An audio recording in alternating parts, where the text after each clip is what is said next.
Jesus would have been seen as a progressive as it related to, if we're going to use modern labels, the conservative religion of Second Temple Judaism. He had a Mhm. posture of, look, there are some things that have gone astray. There are some things that you've heard it said, but I say to you. There's a belief, progress is built into progressive. There's a belief that we can do better, like things can get better. And so Okay, there's a part of Jesus that I see had a as a progressive. posture as not a progressive, but just as As being progressive. Okay, progressive. So right.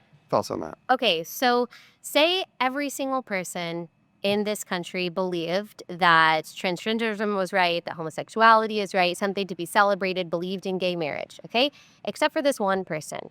And this one person started saying, nope, we've got it wrong. We need to change what we're doing here. I know that we've been doing this for 100 years, but I don't agree with this, and I'm going to speak a different message. Would that person be progressive?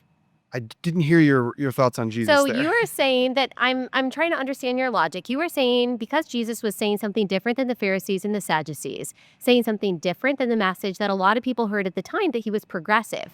Really, what Yes. I would argue is that no, he was going back to what God's heart always was. When we see in Hebrews 11, for example, by faith Abraham, by faith Moses, we even read that by faith Moses considered the reproach of Christ more important to him than the riches of the Egyptians. So we actually see from the very beginning, it was always faith in Christ. In the very beginning, God's law was always about heart posture Yeah. obedience. Okay. So Jesus wasn't bringing something new. He was saying, hey, I am the Alpha and the Omega. I am the Word, as John 1 says. We're going back to how it was always meant to be.